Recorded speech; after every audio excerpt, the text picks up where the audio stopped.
अगर हाथी और बकरी में लड़ाई होगा तो पक्का मालूम है बकरी मर जाएगा, लेकिन बकरी का कोई सपोर्ट करो तो समझ में आता है भाई इसके Everyone पीछे भी supports the big team. Someone should support the small team. If there is a fight between an elephant and a goat, for sure the goat will die. It is, however, better to support a goat. Someone is behind it too. The kind of mind I have, I like the thing that is at the lowest level. Do you understand? If there's a poor man among rich men, then I will choose that poor man. The poor has no money, that I know, but his heart is very strong. Whatever condition he is in, he will say yes. He will get it done. This is the system. From the UCLA Labor Center, we bring you Rework. I'm Saba Wahid. And I'm Veena Hampapur.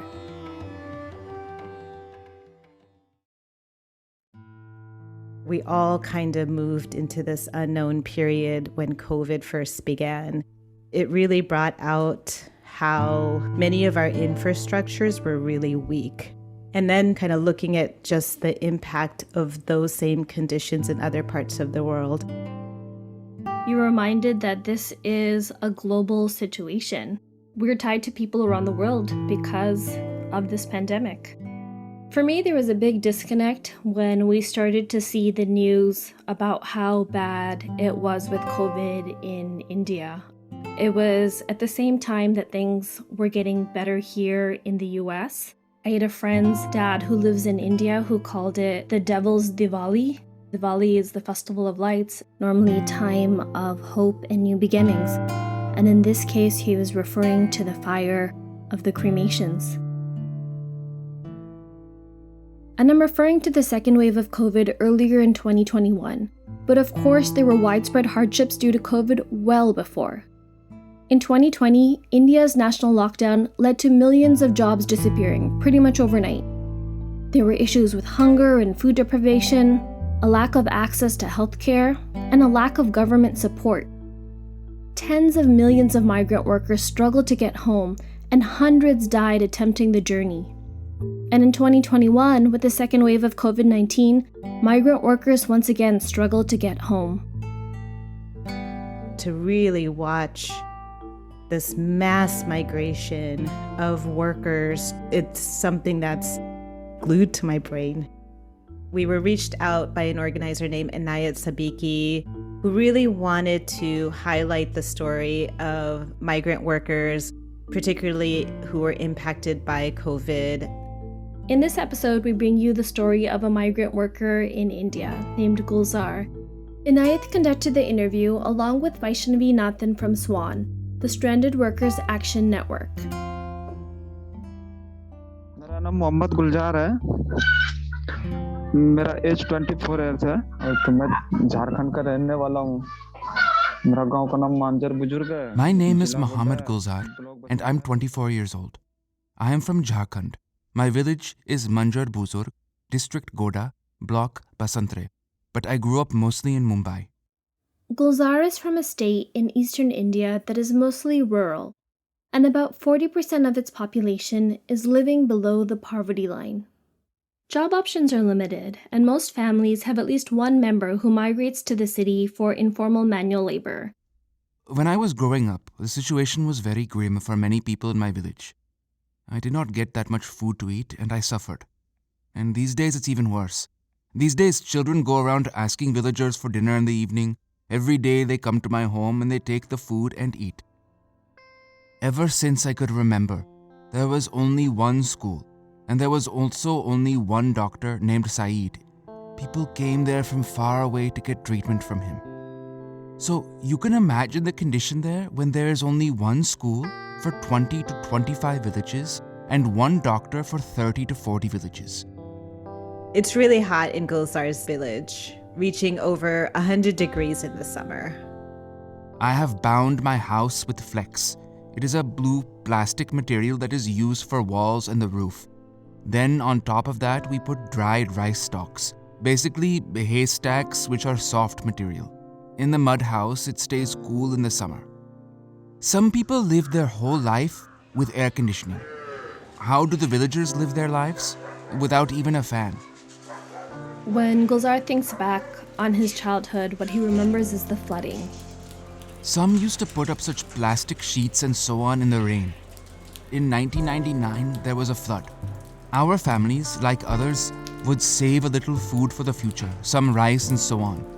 But when the cyclone came, all of that got washed out, and then could not farm either. This continued 4 to 5 years because water filled the fields like an ocean, and the chief minister did nothing. The villagers all got together themselves to repair the dam and build barriers. Gulzar really wanted to go to school. गांव में कभी मैं school भी नहीं गया हूँ। मैं ये कहता हूँ उस टाइम मतलब हम लोग पढ़ नहीं पाए, घर पे मतलब पैसे की स्थिति मतलब बहुत खराब थे ना, पैसे कहाँ से लाते?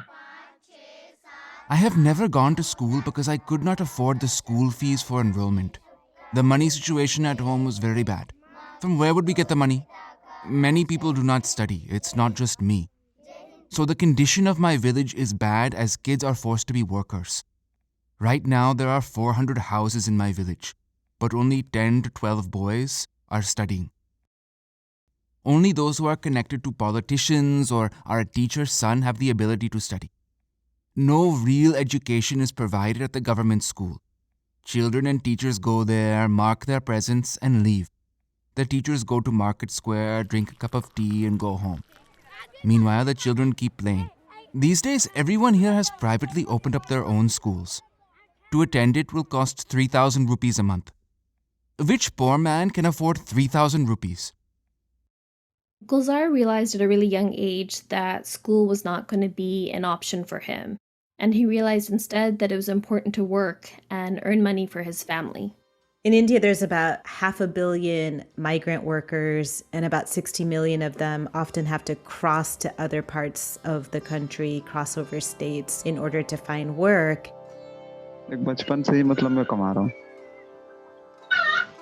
करीब मैं उस टाइम पे 12-13 साल का I रहा have been हूँ। working इससे since कभी my नहीं चले childhood, गए थे हम लोग। since around 12 to 13 years old. At that time, I used to bathe naked in the Haji Ali Mosque. That's how young I was when I went to Mumbai to work. My grandfather had not been letting me leave our village to work. He said, keep him here for education. But I understood that I could not study if I did not have money. So I went away from home despite his objections. No family wants their relatives to leave the village and go far away to work, but it is a must. क्योंकि जब मैं गांव में रहता था तो मुझे जो बाहर से आते थे मतलब जैसे मेरे फादर थे अदर लोग आते थे वो लोग पता कैसे बोलते थे Let me tell you मुझे something. वो ट्रेंड नहीं जानते थे When I lived in the village, all the people who used to return from outside, from other states, like my father who worked in Ghaziabad in Delhi, they weren't aware of the term train then. They used to refer to it as rail. There was this book which had a picture of a train on its front page. They used to say that you won't even realize when you board it and it starts moving. If it runs over someone on a bicycle, he'll fall over. When I went to the train station to leave for Mumbai, I thought if it did run into me, then it would be the end for me. I was of two minds. Should I board the train or not? I said this to the person with me. I said, let's go by bus instead. Eventually, I gave in and boarded it. When it moved, the movement shook us constantly and continuously. I thought of all the people who said that you won't even realize when you board it. You lose track of time and place. It's that smooth. My experience said otherwise. There was something else that bothered me even more than the train. The lights. Electricity reached my village just 4 years ago, and it isn't very stable. So most of the time it's dark. When I looked out of the train window and saw the city lights, I got confused. I wasn't sure what I was seeing. It was looking beautiful, but I was wondering what it was. My friend said it's light. I asked, what is light? When we reached our destination and visited the factory where he worked, there was a light bulb switched on there. He said, this is light. Such a pretty thing. So to be honest, this light is what baffled me for the first time when I stepped out of my village. The light that's constantly burning, a fan that's working. Now I am used to all this.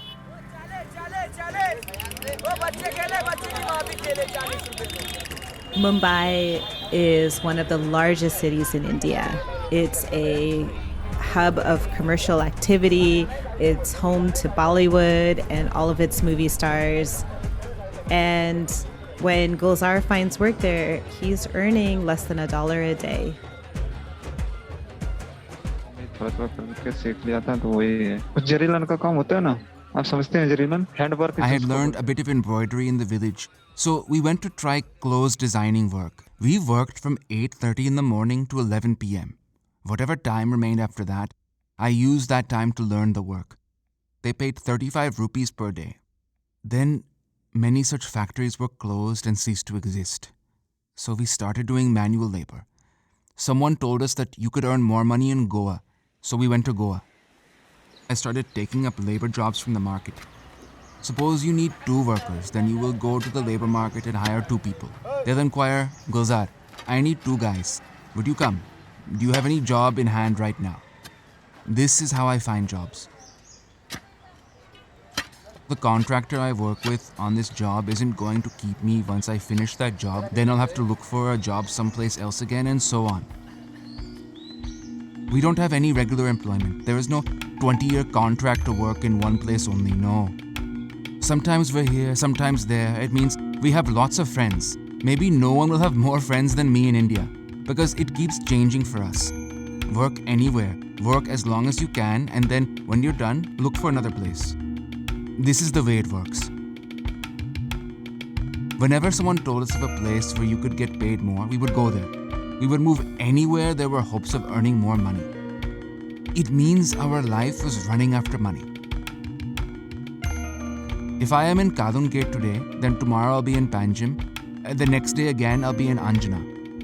We don't get tired. If we get tired, who'll do this work? We continue to work during the day, at night, because we are now adapted that way. If the nap time is allowed, good. If the meal breaks are allowed, good. If not, then we work without eating as well.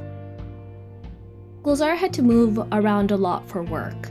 Every time he got a new job, that meant making new friends, potentially moving to a different city.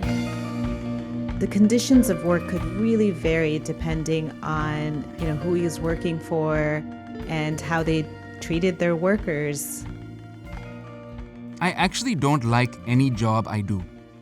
There was just one that I liked in a remote area of Goa. They used to do their business with mustard seeds and harvest a lot of crops. Those people were good. They had a separate room for eating, sort of like a dining room, but it was a cabin. And there were chairs and tables with slabs and benches around it along the walls. So if any worker comes, he could sit there and eat comfortably and take a short nap. There was a good arrangement for drinking water as well. They used to order a 20 liters jar of Bisleri, even if there were just a couple of workers working there. How much water would just the 2 guys consume in the entire day? Yet they used to keep that covered. If there was no more water, then they used to pay and ask the guy to bring some over. They never used to complain either. But the job in such places doesn't last long. That's the problem. I worked there for 8 days. Then the job was over. Gulzar constantly faced a disconnect. He was moving around for work and he was away from his family. He'd keep making new friends wherever he went. He'd meet new people at his jobs. And then he also felt a disconnect with home because people who had never left the village didn't understand the hardships he faced working in the city. मेरा कोई नहीं है मान लीजिए अगर ये example देते हैं हम आपको कि मान लीजिए सर में दर्द हो गया मुझे डॉक्टर क्या जाना है तो मुझे कोई लेके जा नहीं सकता है ना मेरा कोई सर दबा सकता क्योंकि मैं कोई है ही नहीं ऐसे When I go to Mumbai or Goa, life there is very empty. The problem is that I have no one close to me. For example, let's say that I've gotten a headache and I have to go to the doctor, and no one can take me. No one can massage my head because no one is there. At such times, I really miss home. We call home in the evening, talk to one another on the mobile phone. When it's time to eat, we remember our home. At least we get cooked food at home. In the city, we come home after working so hard and then make food, then eat, then wake up at 5 in the morning, prepare food, and then we have to take lunch and go to work. We cannot eat in restaurants because the bill will be higher than my earning. If I plan to return home for 1 month, I have to arrange for a month's earnings beforehand. And after that, I have to set aside money for the ticket to return to the city. This is how life is right now. For those who have never left the village, they think that I lead an easy and comfortable life. I show them the videos I took. I say, see this. Look at my condition there. See how I have to work in the sun, what sort of work I have to do. I say to them, no place is better than here. Gulzar never fully let go of his desire to want to have education. जहाँ पे हम काम करते थे जिस contractor के पास उसकी एक लड़की थी वो मुझे मतलब पढ़ाते थे वो मुझे बोले कि मुझे In the cricket place where I used to work, the contractor had a daughter. She said, teach me cricket. And I said, you teach me how to write my name. She said, okay. When I left Mumbai and was in Gujarat, I asked the landlord about school, if he could enroll me there. I'd work in the day and study in the night. But it didn't happen. I always wanted to study. I keep studying something or another. I even studied tonight for 2 hours. I have very little hope of returning to school, but I have helped 2 boys to clear the 10th standard examination with my own money. One boy, his father had passed away. I said I will educate him till 10th class. It used to cost me 500 rupees. What is in 500 rupees? It is worth 1 day's work. I provided education to him. Now he will decide his future course of action. I sometimes think about how labor leaders are made, and it's sometimes that the conditions of the work propel you forward to become a leader that suddenly is willing to fight for not just your own rights, but the rights of those around you. ये सब चीज तो मुझे पहले से मतलब ये था मैं जब मुंबई में रहता था तो वहां पे ये रमजान का ही टाइम था तो जिस कॉन्ट्रैक्टर के पास काम कर रहे थे हम तो वहां पे कम से कम हम लोग This 40 interest to fight 40 for से the ज्यादा ही rights लोग of थे workers मतलब started from the days when I was in Mumbai. Our boss said to one of the boys that he'll pay the money on Friday. When the guy went to collect the money on Friday, the boss said, "Are you an idiot? I didn't mean this Friday." The guy came back to me with this and narrated it all. So I sent him back and told him to ask the boss to specify which day of the week, what month, what date, and what year he means. I also asked him to confirm the time and if that time is in the morning or night, or else he would again fool us. When he went there to ask all this, the boss didn't pay anyone. The time of Eid is important, and you can imagine what it's like if we don't get the money and are not able to send money back to our homes, especially those who have kids. So Eid is a major holiday for Muslims, right? And Gulzar was really upset at the thought of kids not having anything for Eid. I mean, he's the type of person who'll buy children sweets in the marketplace if they come up to him. And so he was determined to get this contractor to pay. I called for a strike of all the workers. No one should work until he pays our wages. When this happened, the boss called me and said the manager at work had informed him that I had caused this strike. I said, "See here, sir, we all have families. Other people are dependent on us. So please pay us all of our wages." He said, "Why are you bothering over other people's money? I'll pay you yours, you take your money and close the matter." I said, "I won't take a single penny from you unless you pay us all." The talks went on like this. So I was kind of losing my temper. He threatened to call the goons. I said, "Please, go ahead, call them. Call all the dons from Mumbai, I don't care." Then he just left. And at night he paid us all. After he paid everyone, I told the others that whoever has been paid should leave this job and go. I don't like when someone has their money blocked. It's not free money. He has worked hard to earn it, you know. So something that Gulzar had noticed and experienced himself was that police are regularly harassing and intimidating people who come from the villages and are doing migrant work. जब हम लोग 13 लड़के घूमने के लिए गए थे ताज hotel के पास I'll tell वहाँ you पे an एक बोर्ड incident that लगा हुआ happened one night. Some friends, around 13 of us, had gone for a stroll near the Taj Hotel. Armed guards and policemen surrounded us with their guns. They arrested us and said it will cost you 50,000 each to bail you all out. Call your boss. Then I called Maulana sir, who came along and got us all bailed out. They let us go because he was a person with higher connections.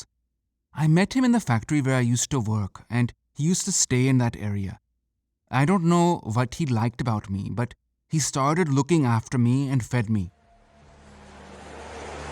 They were the backbone of the big city economy. Rendered workless and wageless following the lockdown, they became the worst affected ones in this crisis. Bihar जाना चाहते हैं हम लोग कुछ भी सुविधा नहीं मिला हम लोग भूखे मर जाएंगे यहाँ कोरोना से पहले As of this recording, there are 32 million COVID cases in India, and many sources say that this is a massive undercount. 300 migrant workers were found trying to cross the border between the states of Telangana and Maharashtra in 2 container trucks in temperatures of nearly 40 degrees. A lockdown without any planning for India's millions of migrant workers and daily wage earners has led to a humanitarian emergency even before a health crisis. When the lockdowns happened last year, there was no preparation. Basically, everything shut down, and all these migrant workers were left stranded. The fact that a medical crisis became a humanitarian crisis tells us a lot about the kind of institutions that we have. As weeks of lockdown rolled into months, many were forced to walk hundreds of miles to their villages. Some even died along the way. With a large population, it could take years for India to get a grip on the virus. What we had was this mass migration of people going often on foot, trying to get back home. I really want to emphasize here, this is a lot of people. The mass migration that occurred after the first lockdown is unlike anything India has seen since the 1947 partition. And one of the biggest problems that people were facing in this time was hunger. कोई घर वाला पानी नहीं देता था ऐसे भी काम कर लेते दिन दिन भर कोई दिखा मत दो पानी कोई बात नहीं क्योंकि उनको डर लगता था ये मजदूर है कोरोना हो Where we जाएगा were working, no one from the nearby houses would give us water. They were scared that they might get COVID from us as we were laborers roaming around. The last job I had in Goa was laying electricity cables. After that, the police weren't allowing us to go to work. This was even before the lockdown was issued. The present Goa government is quite bad. They had not arranged to help us, and so we had to starve in the last lockdown there. तब हम लोग सोचे यहाँ से बेहतर है हम लोग घर चले जाएं जिस हालात में रहेंगे कम से कम घर वाले With the second COVID wave, I thought it would be better for me to return to my hometown. Whatever the condition is, at least I'll be with my family. When we went to the train station to return home, they asked for our train ticket. We said, take the ticket from Mr. Modi, the Prime Minister.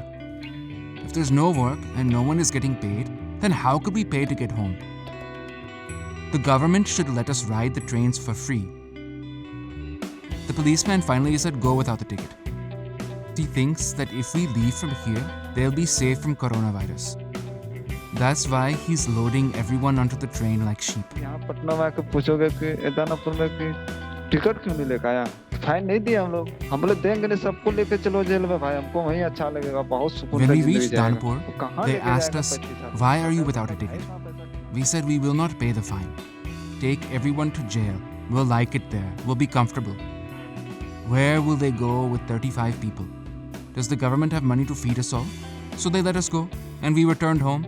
I had to spend some money on the bus ride because it was a private, non-government bus. When we started this story, Gulzar's village was already confronting hunger and poverty, and that only just got worse during COVID. Now we have hardships layered on hardship because all of these workers who have come back home have lost income. The villages themselves have lost incoming money from the cities. And then on top of that, you also have COVID and the public health crisis. There are just too many cases of COVID in my village. I don't know how this has happened. No one is going anywhere. Every day we have at least 4 to 5 people passing away due to COVID. The morale and the spirit of the people are quite low at this time. This is the condition of every household. In 2021, migrant worker distress has really been underplayed, and they haven't received any assistance. जो सरकार की तरफ से कम होता है वो 194 rupees मिलता है In the previous lockdown last year, when we all returned home, there was some work available. Even then, the wage rate was only 194 rupees a day. If people with salaries of 50 or 70,000 are finding it difficult to manage, then how can the laborer and farmer manage with 194 rupees? They are human beings too. Now even that work is not available. See, I understand that issuing a lockdown is important and everything should shut down. But before doing so, the Indian government should first consider poor people who earn their bread on a daily basis. For them, food is the priority. If we didn't have to worry about food, then I wouldn't mind such a lockdown. Tour पे जाते हैं, America जाते हैं, 1 करोड़ रुपया खर्चा करते हैं, उसका मिले इधर घूमने जाते हैं, वो गाड़ी का खर्चा, वो सब बचा के भाई गरीब को दे दो ना. Those with wealth, they go on tours, they go to America, they spend crores of rupees, the politicians go for vacations, they spend on the cars. Save it all and give to the poor and needy, right? What's the need to go on vacation now? For them, that doesn't break the country's budget, but helping the poor does? This system here is not right. Do think about the daily wage earning laborer. What will he do? What will he eat? Think about him. I can bear it. I remained hungry for 2 days during the last lockdown. I fed others. Some do not have the capacity to face it.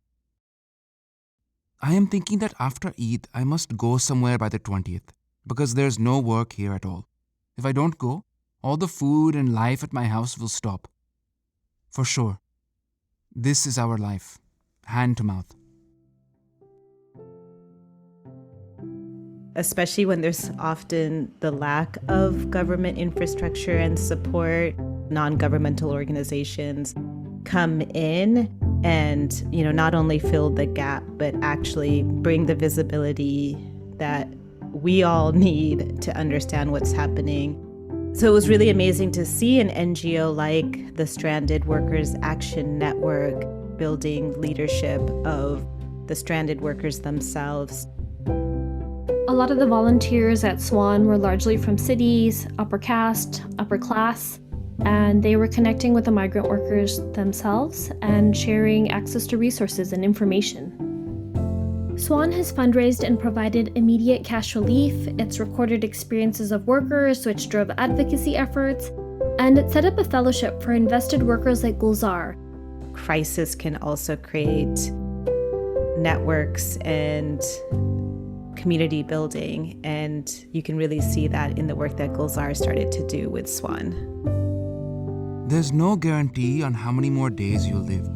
And on top of that, in these days of the pandemic, there's no guarantee of anyone's life. So this fellowship interests me a lot and provides a lot of knowledge.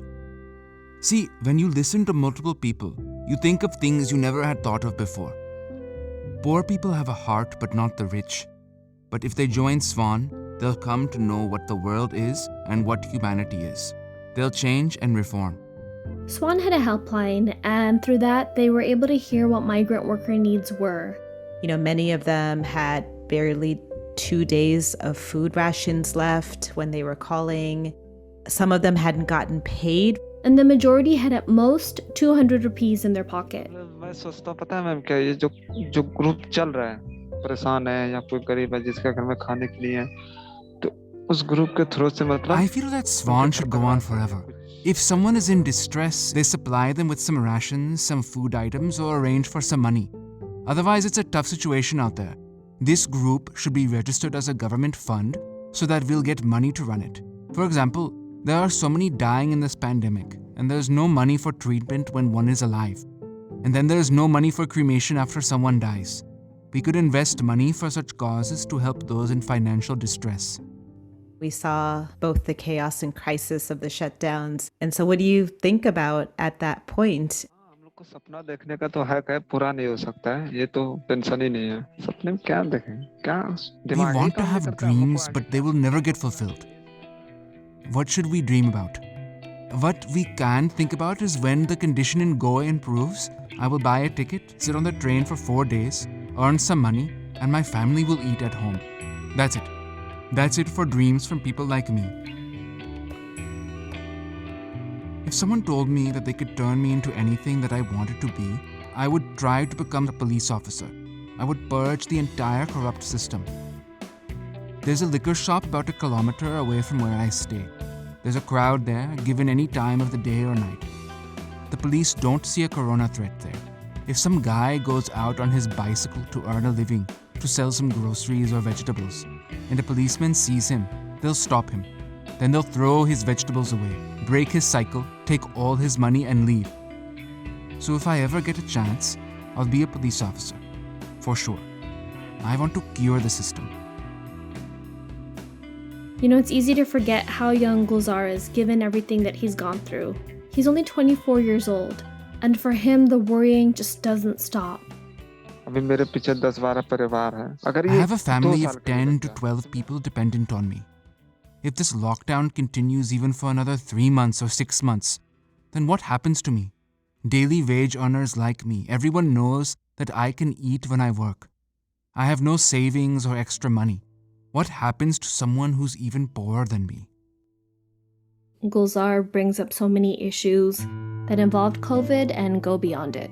It's not just about the pandemic, it's also how that impacts being able to work. Being able to work impacts having food to put in your stomach.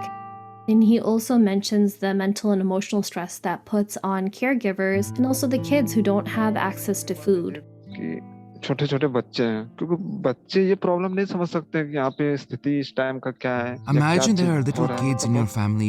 They won't understand that there's nothing left to eat in the house, or that my father doesn't have any money to buy food. They'll keep crying and asking for food, and their parents won't be able to deal with this, that they can't feed their kids.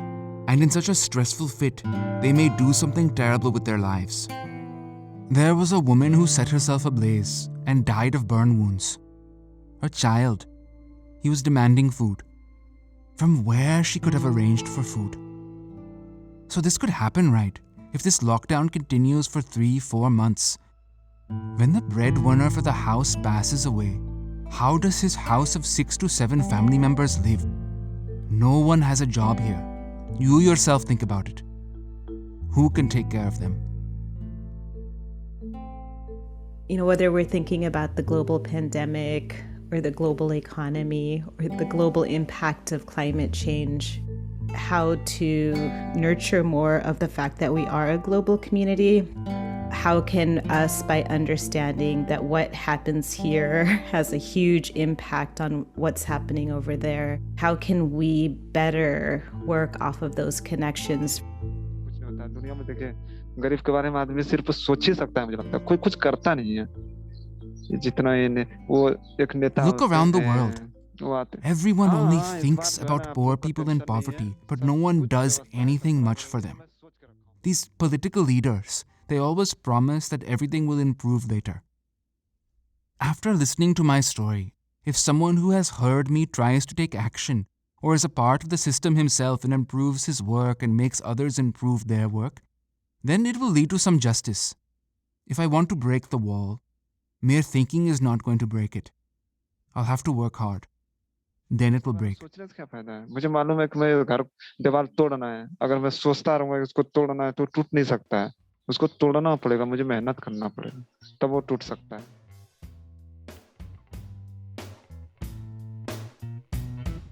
You're listening to Rework, which is a production of the UCLA Labor Center. Thanks to Mohammed Gulzar for sharing his story. Special thanks to Anayat Sabiki and Vaishnavi Nathan at Swan. For more information, visit strandedworkers.in, where you can read more of the migrant stories.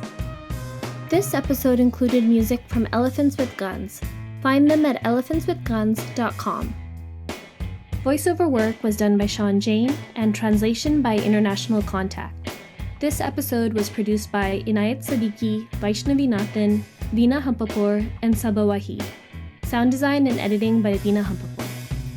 Check out our website, reworkradio.org, and subscribe to Rework on your favorite podcast platform. Till next time, rethink, rework.